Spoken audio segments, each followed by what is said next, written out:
Halo teman-teman semua, kembali lagi dengan saya Rowi Sidik di channel Rowi Sidik sendiri tentunya, oke. Dan kali ini kita akan kembali membahas saham atau emiten yang sedang akan IPO ya teman-teman semua ya. Ini saham ini mungkin teman-teman sudah familiar di telinga teman-teman semua ya, karena ini itu emiten yang produsen salah satu laptop yang mungkin salah satu yang ramai ya, yang salah satu yang sering ada ya, atau mungkin teman-teman pada punya ya, yaitu Axio ya teman-teman ya. Ini laptop Axio, ini sahamnya atau emitennya ini perusahaannya ini sedang akan IPO seperti itu ya. Oke, di sini ya teman-teman. Ini perusahaannya itu PT Teradata Indonesia ya. Ini nama perusahaannya. Lalu nanti kode emitennya Axio sendiri, biar lebih mudah ya mungkin ya. Biar lebih mudah. Jadi biar ya nanti teman-teman kalau mau nyari searching, mau trading, mau masuk atau mau beli saham IPO-nya lebih mudah ya. Ini kode emitennya sama seperti merek produk laptopnya seperti ini. Nah, di sini sektor teknologi, subsektornya komputer hardware, lalu kemudian bidang usahanya perdagangan besar komputer dan perlengkapan komputer ya, seperti itu ya. Ini ringkasan perusahaannya. Komunikasi saat ini menjadi satu-satunya perusahaan di Indonesia yang terintegrasi secara vertikal, di mana peran dari principal sampai master dealer di lokal ya, nanti teman-teman bisa baca sendiri ya, lebih komplitnya nanti teman-teman bisa buka sendiri, karena ya ini kalau menurutku tidak terlalu penting ya. Nah, ini yang paling penting, ini kita masuk ke prospektusnya ya. Ini yang paling penting ya saudara-saudara. Ini yang paling penting. Saya juga penasaran nih, produsen laptop ini penggunaan dana hasil penawaran umum nantinya ya. Ini yang pertama, sekitar 90% uangnya akan digunakan untuk modal kerja atau working capital untuk menunjang peningkatan penjualan perseroan berupa keperluan pembelian bahan baku, komponen dan suku cadang produk perseroan yang meliputi LCD, motherboard, SSD, RAM, dan lain-lain. Jadi intinya di poin pertama ini, dengan jumlah sebesar 90% itu uangnya untuk modal kerja ya teman-teman ya, untuk modal kerja. Jadi di poin pertama ini tidak ada yang aneh, karena uangnya itu 90% untuk menunjang aktivitas kerja atau untuk penambahan modal kerja ya, untuk membeli LCD, motherboard, SSD, RAM, dan lain-lain. Jadi tidak ada yang aneh-aneh ya. Kalau yang aneh-aneh itu ya seperti contoh ya, kalau yang aneh itu seperti contoh untuk membayar utang dan lain-lain, untuk membayar karyawan ya.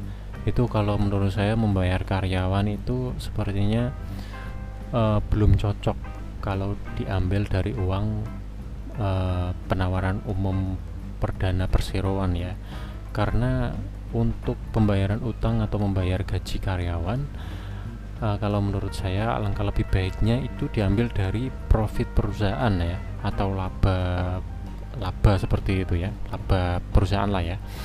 Jadi ini poin A, ini masih sangat atau sementara cukup oke, seperti itu ya. Lalu sisanya berarti sekitar 10% ya.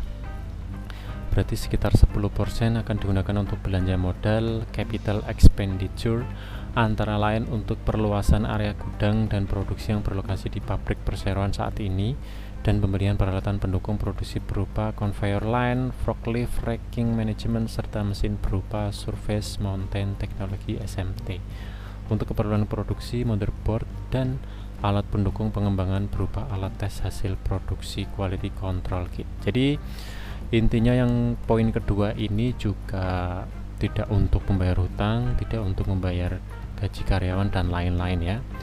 Ini intinya untuk belanja modal, ini masih cukup oke, karena uang yang dari kita ini yang nantinya ya mungkin ada lah ya, nanti masuk berapa lot seperti itu ya, yang pesan berapa lot seperti itu. Uangnya itu yang pertama, poin pertama untuk pembelian suku cadang itu sekitar 90%. Yang kedua, pembelian antara lain perluasan area belanja modal lah intinya, itu sekitar 10%, sisanya dari 90%. Jadi uang kita tidak ada untuk yang aneh-aneh, karena kemarin saja, ya bukan kemarin ya, sudah lama sih ya, kita bongkar-bongkar ini ya, bongkar-bongkar IPO ini, prospektus ada lah ya, emiten beberapa perusahaan itu. Jadi uang hasil penawaran umumnya itu ada yang untuk membayar utang sebesar 30%, 40%, ada yang untuk pembayaran gaji karyawan berapa persen. Jadi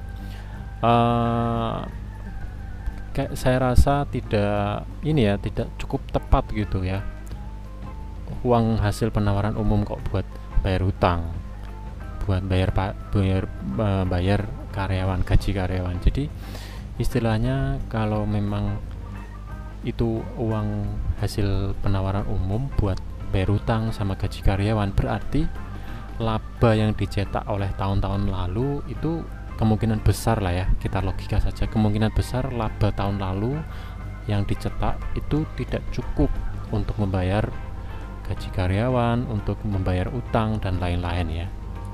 Jadi perusahaan itu terpaksa ya, sedikit terpaksa mungkin mengambil uang dari penawaran umum untuk membayar gaji karyawan dan membayar utang. Jadi kalau menurut saya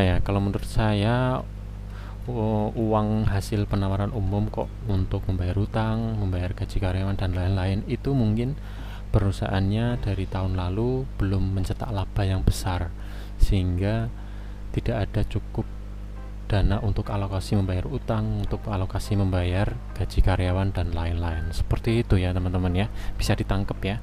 Oke, kita langsung saja untuk dividennya. Nanti kemungkinan ada nggak sih untuk dividennya?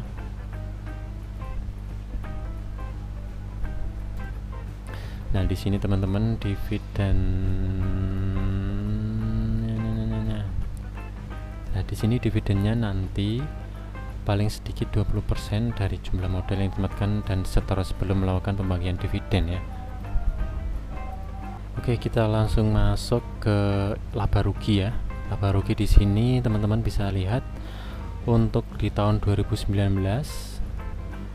2020, lalu kemudian 2021, tahun yang lalu ya. Di sini kita lihat bahwa untuk pencetakan labanya itu kita lihat naik secara signifikan ya, seperti itu ya. Ini labanya dicetak naik secara signifikan dari tahun 2019, 2020 hingga 2021. Di sini kita lihat untuk 2019 tersendiri 1.975.812 sekian. Lalu kemudian untuk 2020 68 miliar ya, 68 miliar ya. 68 miliar 29.911.800 sekian rupiah. Lalu kemudian untuk 2021 137 miliar 77.200.000 sekian ya. Jadi kalau di sini kita lihat untuk laba ruginya, perusahaan ini berhasil mencetak laba dan setiap tahunnya sampai tahun 2021 dari sejak 2019 itu mengalami kenaikan yang cukup signifikan seperti itu ya. Jadi bisa dikatakan untuk laporan laba ruginya masih cukup positif. Seperti itu ya teman-teman ya. Oke, untuk langsung untuk pemegang sahamnya. di sini saya tadi itu sudah nyari-nyari teman-teman ya, tapi kok tidak nemu seperti itu ya. Tapi di sini kemungkinan besar pemberitahuan untuk pemegang saham untuk masyarakat yang nantinya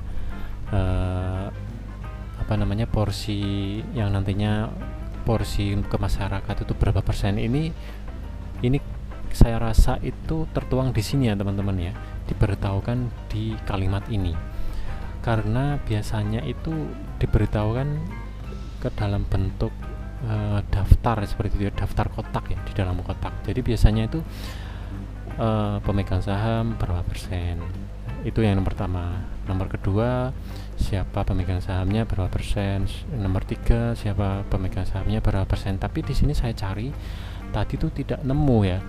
Tapi yang lebih condong untuk menunjukkan atau memberitahukan bahwa nantinya masyarakat dapat berapa persen itu di sini ya. Nanti teman-teman bisa, jika nemu atau mungkin saya salah, nanti bisa dikoreksi ya. Di sini rencana perseroan untuk mengeluarkan saham melalui penawaran umum kepada masyarakat sebanyaknya 1 miliar 200 juta saham biasa atas nama yang merupakan saham baru perseroan dengan nominal Rp25.